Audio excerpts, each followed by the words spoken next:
Hi, I'm Tom Woods, and you're listening to the Libertarian Christian Podcast. Welcome to the show that gets Christians thinking about faith and politics. Get ready to challenge the status quo, expand your imagination, and tackle controversy head on. Let's stand together at the intersection of faith and freedom. It's time for the Libertarian Christian Podcast. Welcome to another episode of the Libertarian Christian Podcast, a project of the Libertarian Christian Institute. I'm Dr. Norman Horn, and I am joined today by my good friend Vijay Boyapati, who's here to talk about his new book, The Bullish Case for Bitcoin. Now, Vijay has been a friend of mine for a long time, but he's a newcomer to our show, and we're just so happy to have him here. So, Vijay, welcome to the LC Podcast. Thank you, Norman. It's really awesome to talk to you. And like you said, we've been friends for a really long time. So I've been looking forward to this, and I know you're a Bitcoiner, so there's a lot for us to talk about.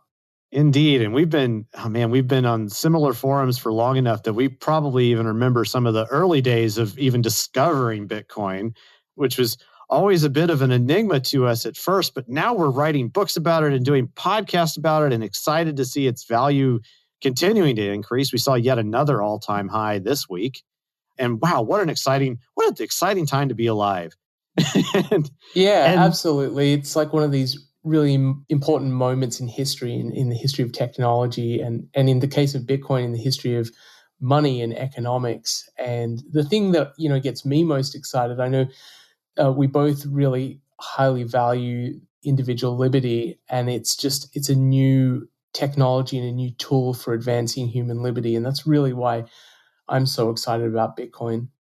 Exactly. And, like you said, we've both been enamored with ideas about liberty for some time. It's what brought us together in the first place as friends. But you've got a pretty awesome history in doing liberty stuff as well. What can you tell us a little bit about, just your own pathway and how you kind of got to this point of getting interested in Bitcoin in the first place? Yeah, so I'll give you my background. I'll try and keep it pretty brief. You can probably tell from my accent that I'm not from the US. I'm from Australia originally, although I'm a US citizen now. I came to the US to do a PhD in computer science. Ultimately, I didn't end up even starting the PhD. I got a job at a startup. The startup was called Google. It's not a startup anymore. It's a much Wait, what? Much bigger company. Yeah. But that was a great experience. That was the beginning of my career, and I got to sort of have a front row seat on the history of technology. So that was a really exciting time, and I spent several years at Google. We were talking about individual liberty. That's where I first got exposed to the ideas of individual liberty. I came to the US really without any political ideology. I suppose if I had any belief system, it was probably slightly towards the beliefs that people get indoctrinated with at university. So I was slightly left-wing, but I didn't really have any conviction in any of that.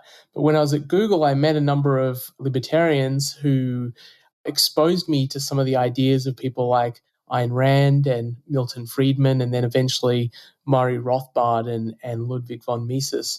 And I remember I had a friend who gave me a VHS tape. It's unbelievable to think about it now, a VHS tape of Ayn Rand being interviewed by Phil Donahue in the 1970s.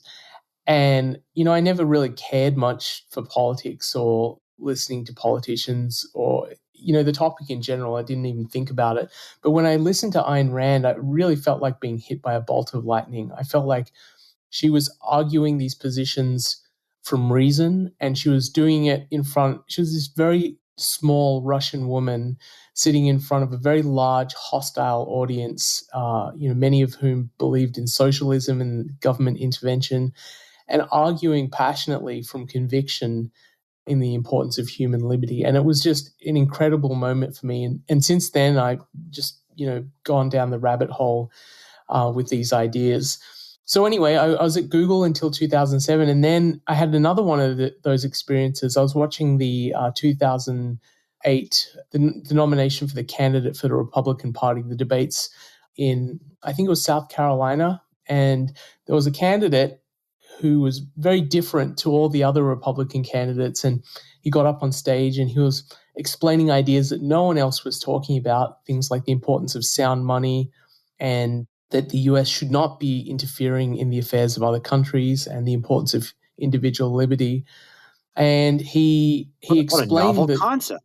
yeah, it's crazy, isn't it? And he explained this idea that the reason that these other countries and people in these other countries are so antagonistic towards the US is that we're over in their countries with a military presence.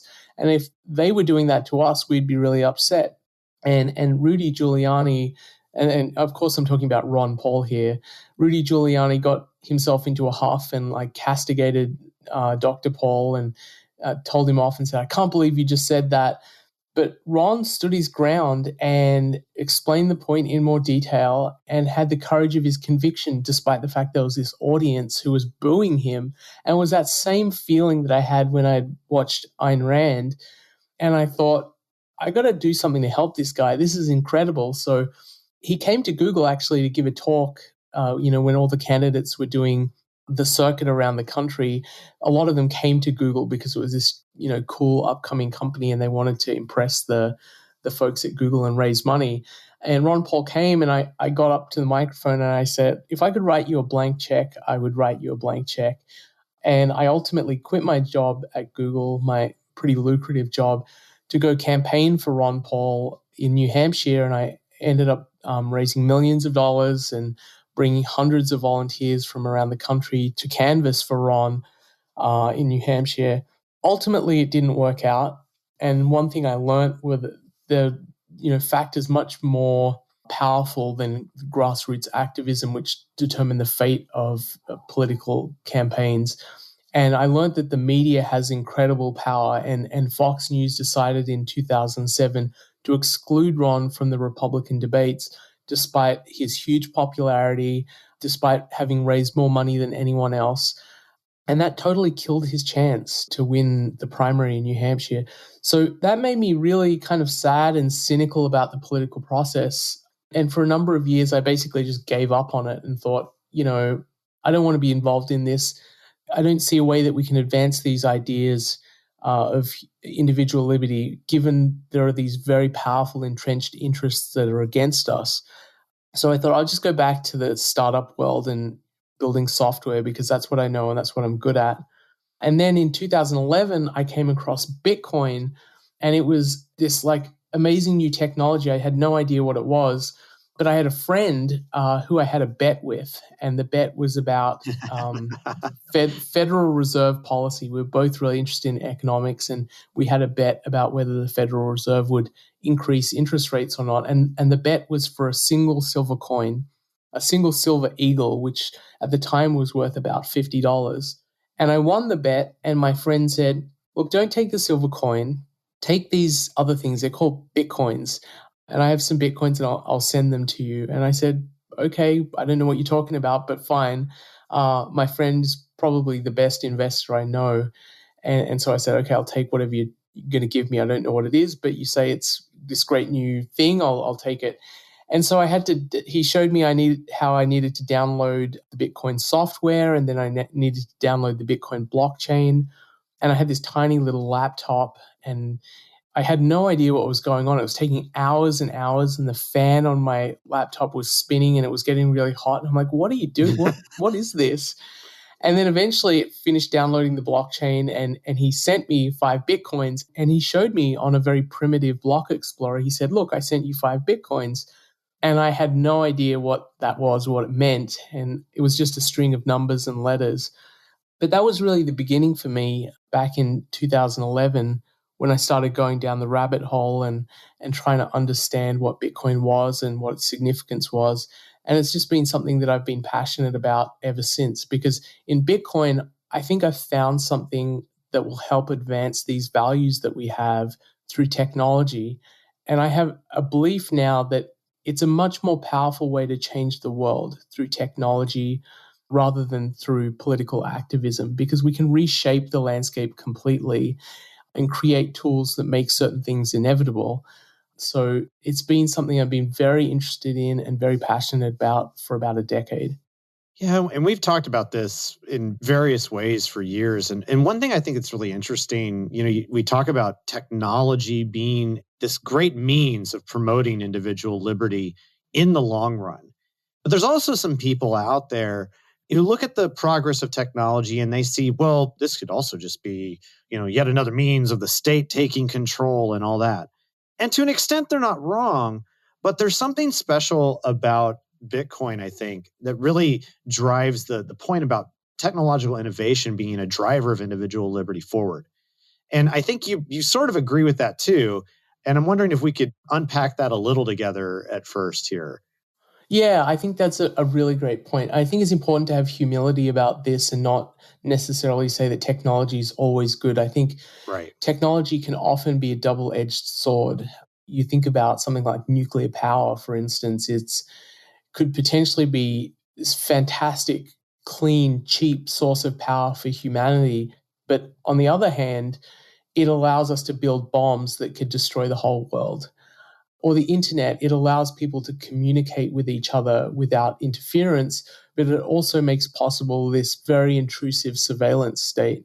So technology can be both good and bad, and it's often the case that something that's very good has the potential to be very bad. Bitcoin is, in my opinion, a rare exception of something that's an unalloyed good. I don't see something, obviously very negative about Bitcoin. Right. What it allows is for people to keep their savings without the permission of governments and to be able to transmit their savings across the world without having to ask permission. That's really something that's never been possible before. I mean, gold was a good way of keeping savings through time. You put some of your hard-earned work and savings into gold and keep your savings that way. And over time, it would keep its purchasing power. But gold has this huge disadvantage that it's very difficult to transmit across distance. So, if I'm in the US and I want to send value to my parents and I have gold, I can't do that easily. If I mail the gold coins, there's a lot of risk. It's costly. It could get lost. It could get stolen. And the way that's usually handled is instead of sending the gold, people would send the title to the gold, not the actual gold. But that has huge disadvantages because what it means is that the gold is then held by someone else and you have to trust that someone else. And this is one of the major problems that led to gold being demonetized and essentially confiscated by the state in the early 30s. So Bitcoin, I think, solves some of these fundamental problems that gold had and improves on it and allows for something that has never been possible in the history of the world. And I think that's a very powerful tool for human liberty. Yeah, this is a really crucial point. But I think this also kind of leads us into a real important question for a lot of the newcomers to some of these ideas around cryptocurrencies and especially Bitcoin to begin with. And that's kind of, what is it about Bitcoin that makes it valuable? And because, maybe if they're a libertarian, they're used to the idea of something like, well, gold should be money, but it's not because the state says so. And they're used to the idea of exchanging the paper notes and checks and using credit cards and whatnot, the way we always have for the last 50 years or whatever, in our modern economy. But again, Bitcoin is something different. Bitcoin is a different leap forward. What is it about Bitcoin that enables us to kind of say, well, this is right. It's right for it to be appreciating in value relative to the dollar and so on. For the newcomer around, how would you kind of explain this to somebody who may not necessarily be like super technologically motivated to understand everything? So I think the thing that's really important to understand is money, to step back and talk about money. So like, what is money? Yeah. Yeah, what is money? Why do we have money? Why do human societies have money?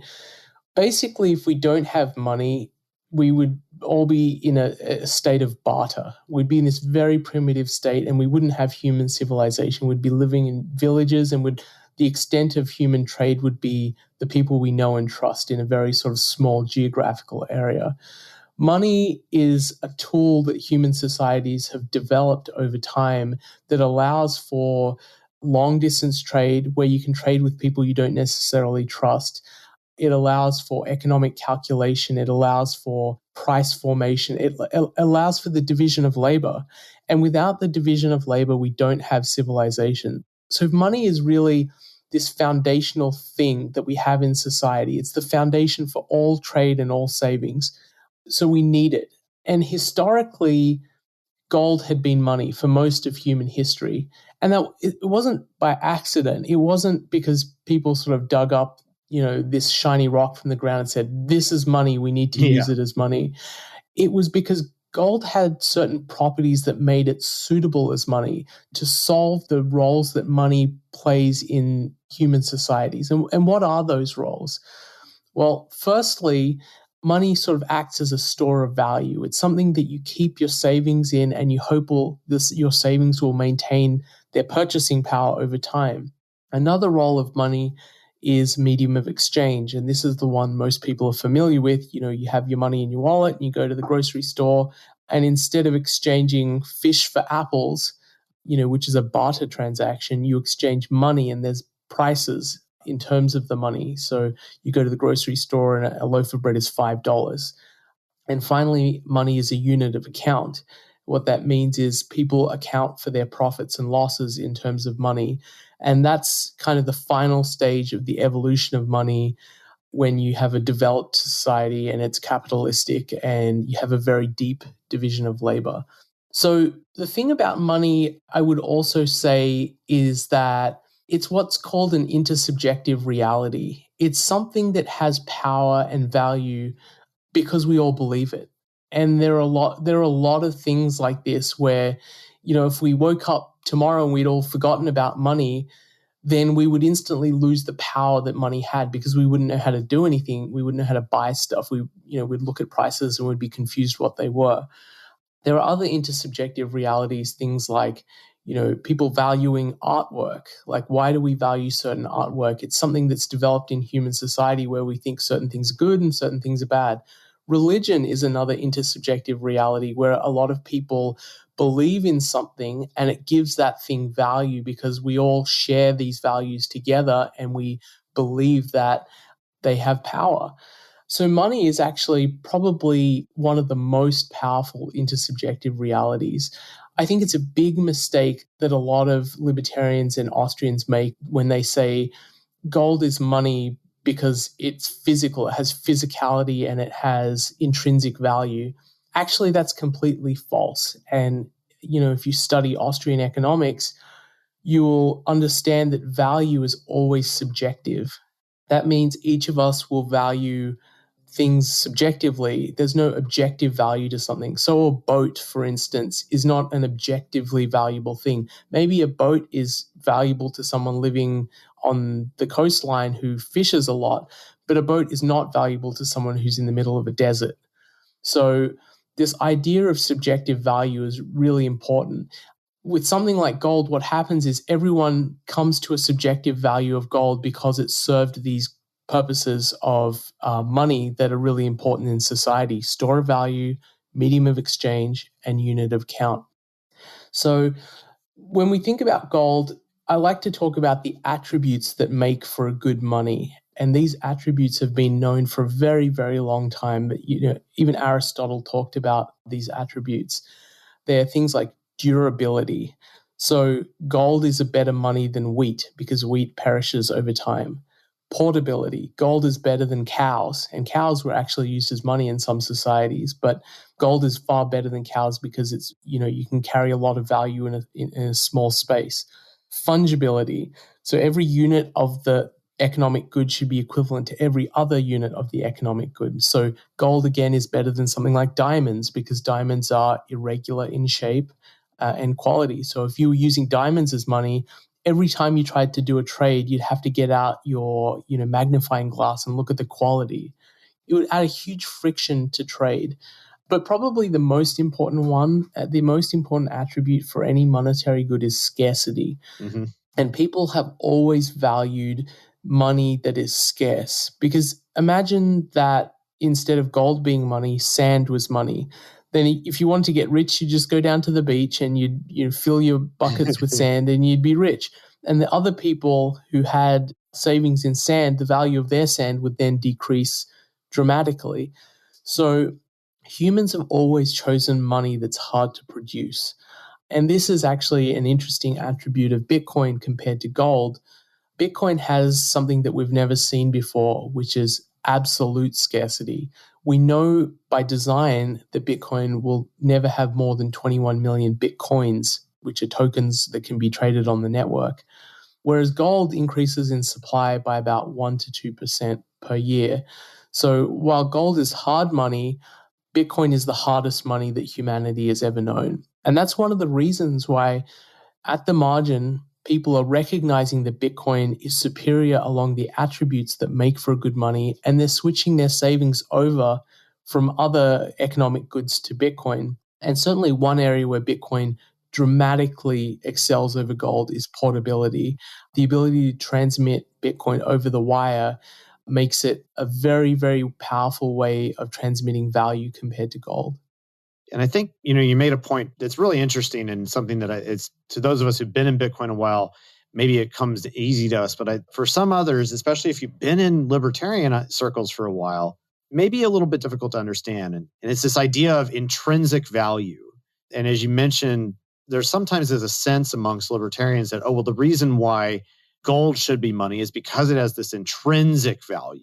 It's physical. It has a use value. But there's something different about monetary goods fundamentally that makes it a special good in particular. And it's the fact that it is a monetary good. And so in your book, you talk often about the notion of monetary premiums being associated with monetary goods. Can you unpack all those ideas around like what monetary goods and monetary premiums, and you even call it at some point game theoretic goods? That's a really important concept in your writing. And I'd like you to kind of explain a little bit more about that too, because that's, I think, really important to how we consider, especially how money is valuable over time periods, right?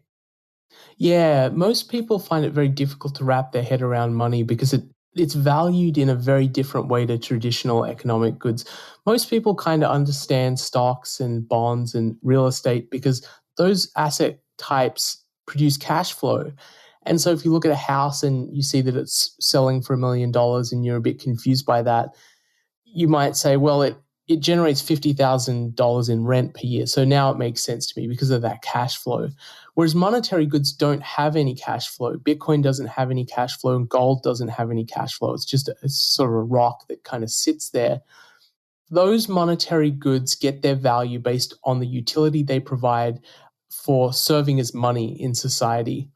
And what happens is in every society, people are trying to determine what will be money. And the economic good that they think will be money gets what's called a premium, a monetary premium.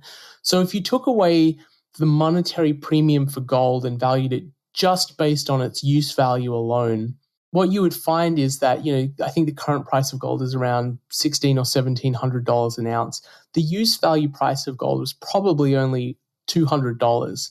Very little of the gold that exists on Earth is used for use value or utility. It's very little gold is used, in electronics or in dental implants or things like that. Most of the gold that's used on Earth is used in the monetary sense. Most of it actually sits idle in bank vaults around the world as gold bricks. And that's people using gold for the store of value use case of money. And so that usage, that monetary usage of gold, it's serving the purpose of the function of store of value, gives gold this huge monetary premium. And that premium is the, say, $1,400 on top of the $200 that gets you the full price of gold. And the game theory here is that in every society, people are trying to anticipate what will be the next money. And so you're in a way looking around and thinking, what are other people going to value in the future? And you want to be the first to figure it out. Because if you figure it out first, you're going to get the greatest benefit when everyone else jumps on board later on. And you also don't want to be last in line. So for instance, if you really thought silver was money or silver was great money in the 19th century and you're holding a lot of your savings in silver, that monetary premium of silver dropped almost to zero because most societies in the world dropped silver as money and converged on gold as money. So it's also possible for that monetary premium to shrink or disappear entirely. Now, Bitcoin is an interesting thing because it's a new monetary good which has no utility. It's entirely monetary premium. It's not like you can wear it around your neck or you can use it in your teeth for a dental implant or something like that. So where gold might have a monetary premium that accounts for, say, 80 or 90% of its price, Bitcoin's monetary premium accounts for 100% of its price. And people like you and I who own Bitcoin and we're using it to keep our savings in, what we are anticipating is that people in the future are going to recognize that Bitcoin has the attributes that make for good money, and they're going to abandon these other forms of money and move over to Bitcoin. And eventually, when that happens, Bitcoin's monetary premium will increase dramatically. So that's, a little bit of the game theory there, that we're all trying to anticipate what will be money in the future, and we want to have our savings in that money as quickly as possible. So the value that we're placing on it now is in some sense an anticipation of value in the future in the way in which people are going to use it. Exactly right. And the really fascinating thing is that it's a feedback loop. The very fact that you put money into it increases the price and then makes it more likely that it will become money in the future, because that increase in price attracts more people who see, the movement and are attracted to the price signal and say, well, this thing is going up in value. Why is it going up in value? Oh, I understand. It has these attributes that make it better money. I'll put some of my savings in there. And that feedback loop becomes, more and more powerful and more intense over time. And that's exactly what we've seen with Bitcoin. More and more people are coming to understand that this is the greatest form of money that humanity has ever seen. So at minimum, I should keep some of my savings in it. And there are other people who've really gone down the rabbit hole and tried to fully understand what Bitcoin is and have developed a very strong conviction to the point where they don't keep any savings in dollars at all. All of their savings, when they make a profit from their business or whether they earn a salary, they put it all in Bitcoin.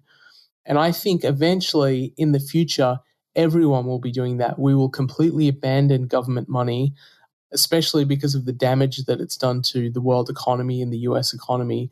And we'll move to a new monetary system where we can feel safe that our savings won't be debased by governments and will not be confiscated by governments when they don't like how we're using our money. What an amazing future that could be. And it's exactly what we've been looking for as libertarians who oppose state action. This is it's such a great thing to kind of see. This is the kind of technology that really fights back against the state, not just the internet, not just a piece of hardware or something, but an idea that once it permeates and gets through and begins to combat a system that exists that is really only exists in order to sustain the power of the state, this is the way out. And that's that's super exciting to really consider. And once you understand that, I think that it begins to really grab hold of you in a new way. And that's just super exciting to me. Yeah, and what's most exciting for me is thinking about kids growing up today. I mean, the kids who were born 10 years ago and are going to grow up in a world where they don't know a world without Bitcoin existing. And so for them, Bitcoin is going to be this almost permanent store of value that's always existed. Yeah. And the thing with technologies is it usually takes about 20 years before people recognize they're going to be around forever. With the internet, when it really started in the early 90s, if you fast forward a decade from then in the early 2000s, most people didn't fully understand the internet's importance. They said, well, this looks like it's important. We don't know how or why. But if you go forward another decade to, say, 2010, I think it was eminently clear to everyone that the internet was a transformative thing that was going to change the world and was a permanent institution of the world. And I think the exact same thing is happening with Bitcoin. We're 10 years into its history, which is kind of the equivalent of the early 2000s for the internet. And I think a lot of people are starting to appreciate this is important, but they don't really see how important or what it will transform. I think if you fast forward a decade from now, Bitcoin will be as significant and as transformative as the internet is today. I fully agree. And I actually kind of wonder, is it going to happen faster than the internet at this point? I mean, do you think we've talked, some folks who listen in may even know of the term that actually one of my friends kind of coined, hyper-Bitcoinization, and something you talk about in the book a little bit. And I think that, fundamentally the concept is that, well, okay, it took a long, long time for gold to be established as money. And it does take a long, long time for the world to kind of come to a realization of what is an optimal monetary good. At least it was in the past. But with the internet and the capabilities of Bitcoin and the possibility of so much more rapid expansion of the idea at first and the ability for everybody to participate in this asymmetric bet, a wonderful point that you've made many a time is that this is one, maybe the only asymmetric bet in history that everybody on Earth with an internet connection, and that's really the only condition, can participate in. And that's what leads to this kind of rapid, potentially the much more rapid acceptance of this as a monetary good than anything that has ever existed. Yeah, it's a really interesting point because the process of monetization for gold took thousands of years. Gold, went from being, an idle curiosity of whoever picked it up from the ground and saw a shiny rock to being the global reserve currency. That process took probably 5,000 or 10,000 years. Whereas the process of monetization of Bitcoin is so greatly accelerated by the internet and the fact that information travels around at light speed, that Bitcoin went from having, no value to having a market capitalization over $1 trillion in a decade, which is, from an economic perspective, is a stunning event. Yeah, it's astonishing, yes. Yeah, it's incredible that something like that could happen so quickly. I will say, however, though, that although information travels at the speed of light, understanding does not. It takes time for people to understand and appreciate something. And I think that's the only factor that really slows down adoption of Bitcoin. It takes a while for people to wrap their head around it because it's not an easy topic. It's not obvious. It involves all these different subject areas that people aren't really familiar with, like computer science and economics and game theory and legal theory. Cryptography being one of the big ones. Exactly, yeah. Cryptography, that's another one. So it's not something that, and also just money in general. People don't understand money. If you ask the average person why a dollar bill has value, most people wouldn't be able to give you a good answer. They'd say, because the government tells us it does. Well, it's much more complex than that. So I think it will take time, and not everyone will fully understand Bitcoin, but they will understand the value that it provides them. Just in the same way that I don't really understand how my car works, like I don't understand the mechanics of my car, but I understand the utility that it provides me. And people will understand the utility that Bitcoin provides them, especially in an environment where we're facing much higher inflation and where people's savings are really melting away much more quickly than they ever have in probably the last 2 decades. I think people will see the utility of Bitcoin and say, now I get it. I don't want my savings to disappear. If I'm a pensioner and I'm getting a fixed pension and the inflation rate is 6%, which is what they tell us, it's probably more like 10 or 15%, then the value of my pension is decreasing by that much every year. So I need to put it in something that'll keep its purchasing power so that I can actually live in the future. So people will understand that utility. It'll just take a little bit of time. And there's plenty of other challenges too to kind of continue the expansion of the Bitcoin idea and whatnot. And one of them, in some sense, is the quote competitors out there. And I say that with some scare quotes around it because on some level I don't really believe there are any true competitors out there. But there are lots of other kind of cryptocurrencies vying for attention. Some of them skyrocketing in price and having massive swings and whatnot. But why is it that we would say, why is Bitcoin the best? Why is it the one we should be most confident in? And why should we kind of give very little quarter to some of these other so-called tokens or other technologies that try to use blockchain for various other uses? So Bitcoin is a network good. And what I mean by that is its value increases as the number of people who use it increases. And that network effect is very powerful. For any product or service that has a network effect, it's probably the most important attribute of that product or service that gives it value. You think about something like Facebook. The value is in the network, the fact that everyone is on Facebook. I could, I'm a software engineer by profession, and I could fairly easily create my own version of Facebook, call it Vijay Book, and you could hire some engineers probably and create Norman Book. But that doesn't mean anyone else is going to come along and use it. What we lack, even if we created all the same features as Facebook, is the network effect, the value of being in the dominant network.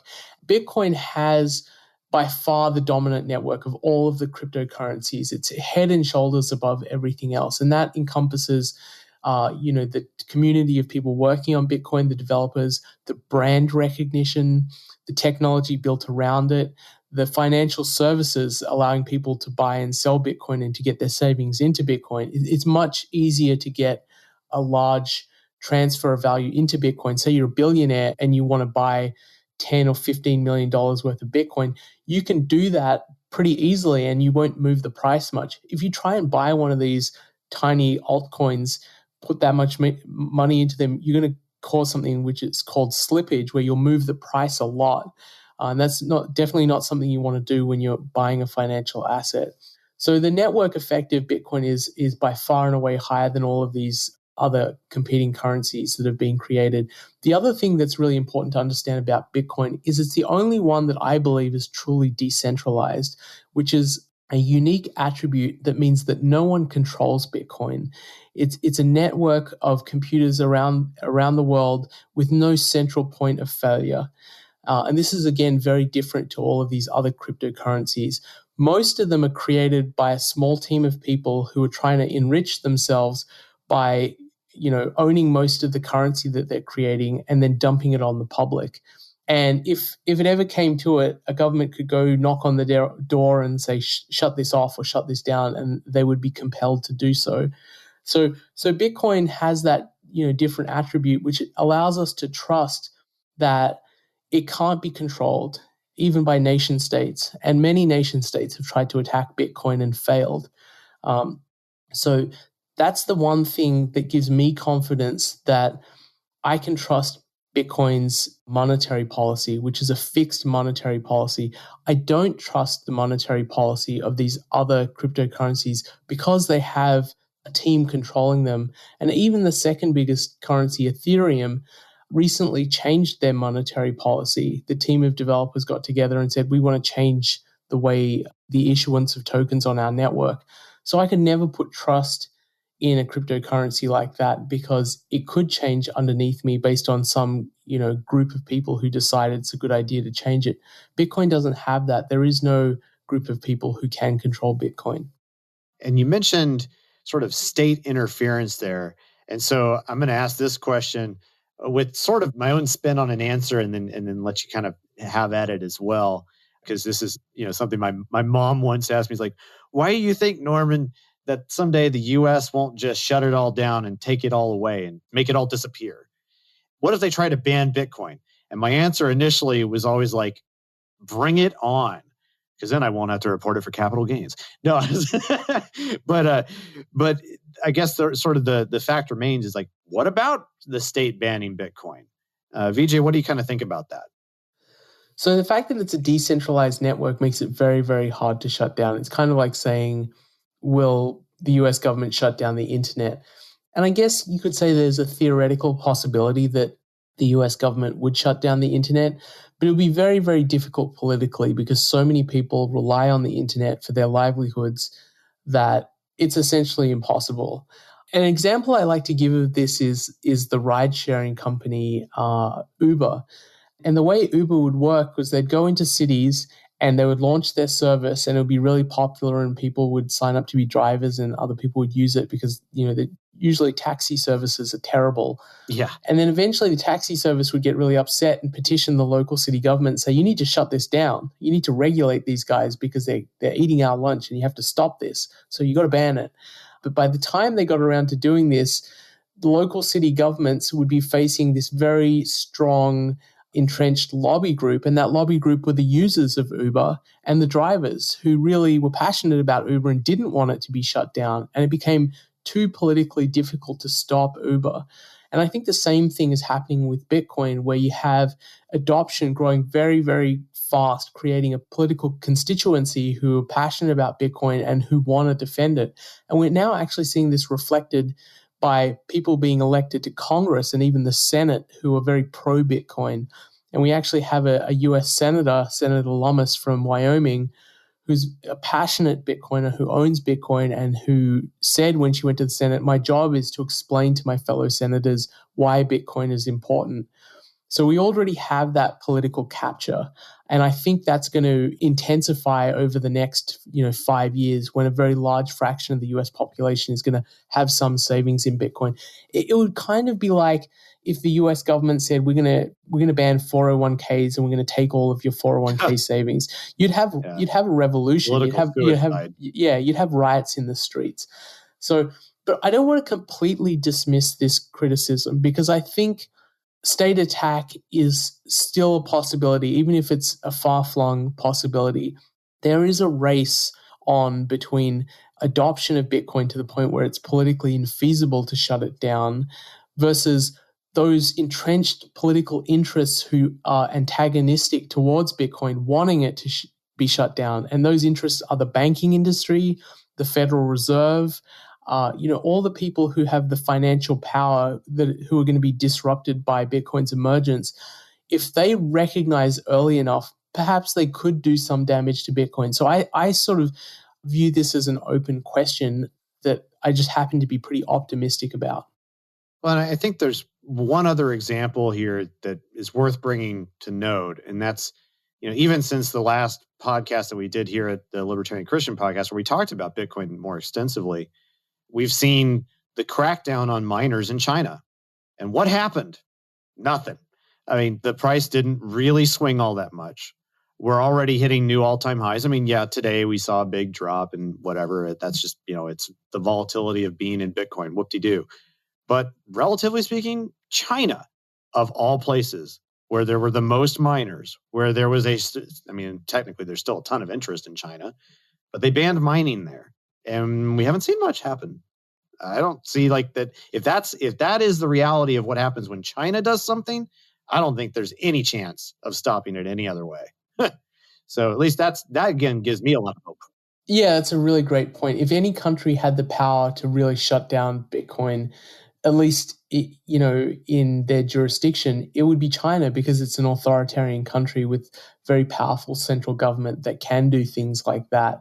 But they made a huge geostrategic mistake in doing what they did, banning Bitcoin mining. Because what happened was the network is so resilient that all of those miners just moved their hardware to friendlier jurisdictions. They moved it all over the world, and a lot of that mining hardware ended up in Texas. And that actually makes the network even more resilient, because now the mining hardware is distributed more around the world. It's not concentrated in one country as it was before, when it was concentrated in China. And it's found friendly human liberty defending jurisdictions like Texas, which are much less likely to want to shut something like this down. And you listen to the politicians in Texas, like the governor, they are very pro-Bitcoin. Their message is, come to our state. We're a free state. We want your business, and we have great resources for you to use for Bitcoin mining. And now you're starting to see states competing to get Bitcoin business. Miami's mayor is talking about paying the people of Miami in Bitcoin, and Texas's governor is asking Bitcoin miners to come to his state. So I think we're already seeing the early stages of that political capture in the US. But my observation is China made a huge mistake. If Bitcoin becomes the next world reserve currency, as I believe it will, they had the potential to be one of the most powerful nations on earth, having a huge concentration of Bitcoin mining in their country, but they basically kicked all of it out, which is a huge, huge blunder. Well, I mean, for one thing, we can say, hey, thanks, China, you did us a solid there. But it's like, well, once again, the authoritarian regime doesn't see the future. It doesn't know how to centrally plan things. Oh, what do you know? They kicked it out. So they not even really seeing that they were writing their own writing on the wall. Yeah, and they don't have the same value system. I think that's what it comes down to. They don't value human liberty. They don't care about that. They care about control, which is why they want their alternative to Bitcoin is what's called a CBDC, a central bank digital currency, where they have ultimate surveillance power over their citizens, and every purchase you make, they're able to see and to control and to stop if they want. That's their vision of the future, economic vision, but that's completely un-American, right? We don't have those values. We Bitcoin is something that I believe is very American. It sort of fits with the tradition of individual liberty much more than something like a central bank digital currency. it's interesting. We could say, almost say, really, we should say that this is to the Chinese people's credit. This is a bit of a side note, I suppose, but I don't like a lot of times how we sometimes impute, and I'm not saying that you did this or anything, but I do hear this from colleagues. I hear this from various people.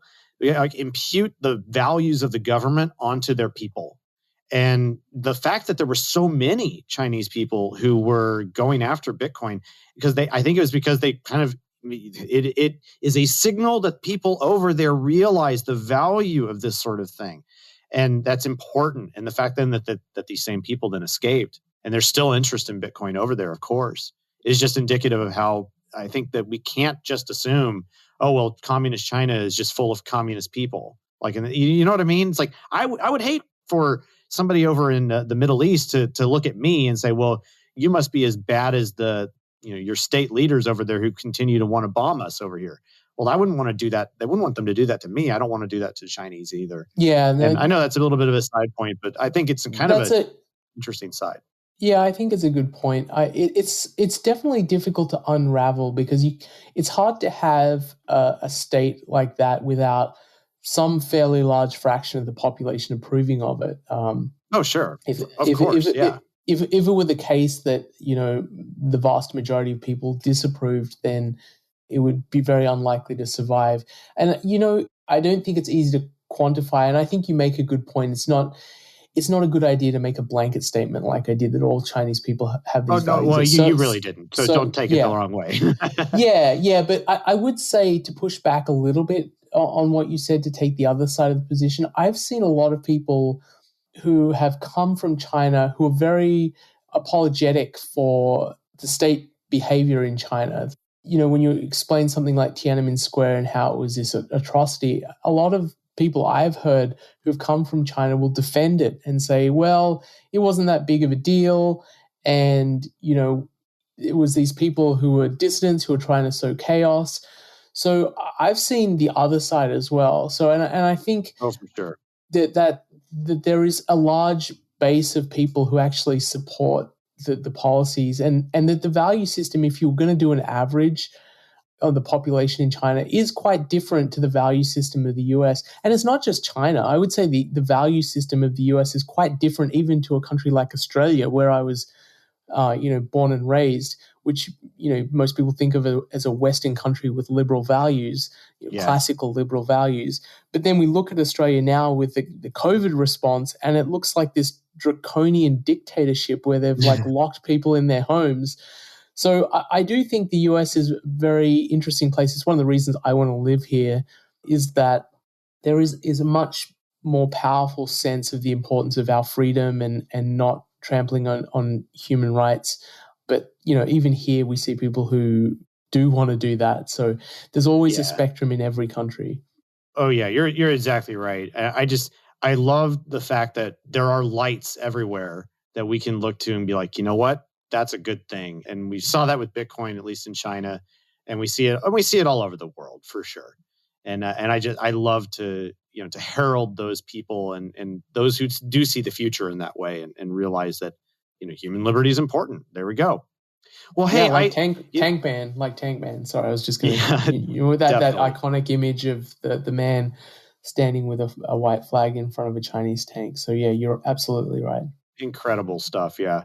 Well, I do want to make sure, like we've been talking a lot about just the facets about what Bitcoin is, how it works, and aspects of economics and whatnot.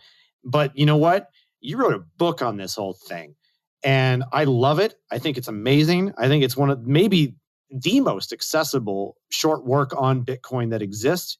It's certainly the most entertaining. And I'm going to stop talking about it and let you kind of explain a little bit about its origin. But dude, tell us about the bullish case for Bitcoin, and how do you get involved with this little book?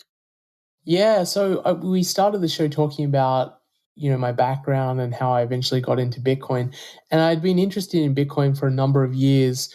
So that by 2017, I had a lot of friends and family asking me about it. They knew I was interested and passionate about Bitcoin. And I just felt like at the time there were so many misconceptions, especially in the media, about what Bitcoin was and Was it a scam? Was it something that you gambled on, or like what was it?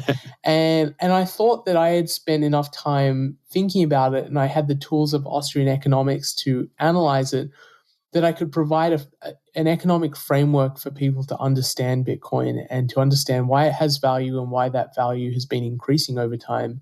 So I wrote an article in 2017, which I ultimately published in early 2018, called The Bullish Case for Bitcoin. And I only wrote it for friends and family. I was hoping maybe that a few people on Wall Street would read it and say, oh, yeah, now I understand Bitcoin, I might invest some of my savings in it. But it got read a lot more than I expected. It was read over 1 million times. It was translated into 20 different languages by volunteers. I didn't ask anyone to do it. They just took it and translated it. And a lot of people asked me to turn it into a book. And at the time I thought, well, I'm not entirely sure what I would add to it. I think I've said what I needed to say. But over the course of 2018, 2019, 2020, the Bitcoin market actually matured a lot. And in 2020, with the pandemic, central banks around the world, their response to the pandemic was so unprecedented. The amount of money that they created in 2020 had never been seen before. And I thought, okay, this is a good time to revisit the article and to update it and to expand it. And I also realized that there were probably a couple of topics that I had missed in the article that I really needed to address if I turned it into a book. So I spent the latter part of 2020 and early 2021 writing the book, expanding on the article. And I published it. I self-published it. I asked a bunch of other authors whether I should go to a publisher, and they all, uniformly told me, do not go to a publisher. Self-publish it, because you'll be able to maintain the rights. You'll be able to distribute it yourself. You'll be able to translate it when you want to translate it. And I'm actually just almost finished with the Spanish translation, which I'm about to release in about a week. So yeah, I self-published it. I launched it on Kickstarter. It got a bigger response than I expected. It sold about $150,000 in the book launch on Kickstarter. And then it's now launched in bookstores. You can get it on Amazon or Barnes & Noble. And it's been doing pretty well. I think, I would attribute its success to people's desire to want to understand this new technology and this new form of money, and looking for an accessible way to get to it, an understanding. So yeah, that's how I wrote the book, and I appreciate your support. You were one of my backers on Kickstarter. Heck yeah. Yeah, there was another thing about the book which I thought was a little bit interesting. The book has some artwork in it which I really like, and I found the artist on Twitter. I'm fairly active on Twitter, and I came across this artist who was doing Bitcoin art. And I messaged him and I said, I love your art. I'd love to have your art in my book. And he said, sure. And he volunteered to do it for free. And the guy is anonymous. Like, he doesn't have his name on Twitter. It's just a made up name. There's no picture or anything like that. And so I don't know who he is. I don't know his name. I don't know where he lives. It goes by Bitcoin Ultras, right? Bitcoin Ultras, yeah. Exactly right. And I decided I wanted to find a way to compensate him. So what I did was I sold the artwork from the book in my Kickstarter, and I told him that I would give him all the proceeds of that, and it ended up being about $8,000. And, I don't know where he is. He didn't want to give up his name or location or anything like that. So I paid him with Bitcoin, and this is this is an example of something that would never have been possible before. I can do a business transaction where he provides artwork to me, and I can pay him without knowing who he is or where he is. And so that, I think, has really big implications for global trade in the future, and that people around the world can trade with each other and not even really know about who the other person is, which will help maintain privacy and financial privacy and people's ability to shield how much savings they have, which is, in some countries is really important. If you're living in a country that's a kleptocracy, you don't want your government to know how much savings you have. Exactly. And just, to reiterate, this artwork is awesome, guys. I love it. And I love the fact that the book is kind of littered with it. There's all sorts of little images here and there, and they're just fantastic. I love the fact that I mean, that this kind of heightens it raises and elevates the level of the book to something that's way more than just, here's another treatise on basic economics or something like that. It is fun to read. It is super cool to hold this book in your hands and it's wonderfully designed and beautiful. I love it. I am so happy you did turn it into the book, ran the Kickstarter. I'm proud to have backed it. And I do hope that, everybody, takes a look at the book. We'll make sure and put a link in the show notes, of course. And just, I hope you guys get a copy. It's super cool. Perfect Christmas gift, guys. And I feel like I'm running an advertisement here, but it's super great. I really think that it will make a difference in the community, and just as much as the original article did. And I'm really proud of you for doing it. I appreciate that, Norm. Thank you. I really appreciate that. Well, we've gone pretty long tonight, but I think I'm going to keep wrapping it up here. So, Vijay, I want to give you the last word and tell us what you think about, what are your kind of short prospects for the future, and what do you think we have in store for us, and for thinking towards 2022 and beyond with respect to Bitcoin and technology. Where do you think we're going? I think is it the moon? Is it the moon, or are we at Pluto? I think we are actually at an inflection point when Bitcoin goes from kind of being this niche thing that's cool amongst technologists and maybe some, avant-garde investors, to being something that's owned by a lot of people, sort of in the S-curve of adoption that a lot of technologies go through. There's an inflection point where it goes from being a niche thing to being widely adopted. And I think we're right at that inflection point.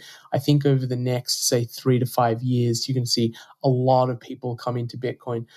I still think we're very early in Bitcoin's adoption curve. The store of value market is at least $200 or $300 trillion in size, and Bitcoin's about $1 trillion market capitalization right now. I think it's so much superior to the things it's competing against, especially things like negative yielding government bonds. Like, why would you put your savings in something that's giving you a negative yield, right? So because I think we're still early, I think it's still a great time to learn about Bitcoin and to figure it out. Everyone, when they come to Bitcoin, thinks they're late. Whether you got in at $60 or $600 or $6,000 or $60,000 even, I think people always feel that they're late. But I think in terms of where Bitcoin is going, we're still very early. So I would just encourage your listeners to go look into it. If I'm sure the vast majority of your listeners also care about the same values that we do, and Bitcoin is a great tool for advancing those values. So I think folks should get some of their savings in Bitcoin and go and understand it and why it's important and what significance it has for our world. Excellent. Well, Vijay, thank you once again for being on the Libertarian Christian Podcast. We're grateful for you being here, grateful for you for writing this book and disseminating it to the world. I'm personally super proud of you myself and proud to know you. And so thanks once again for being here, man. Thank you, Norm. It's my pleasure.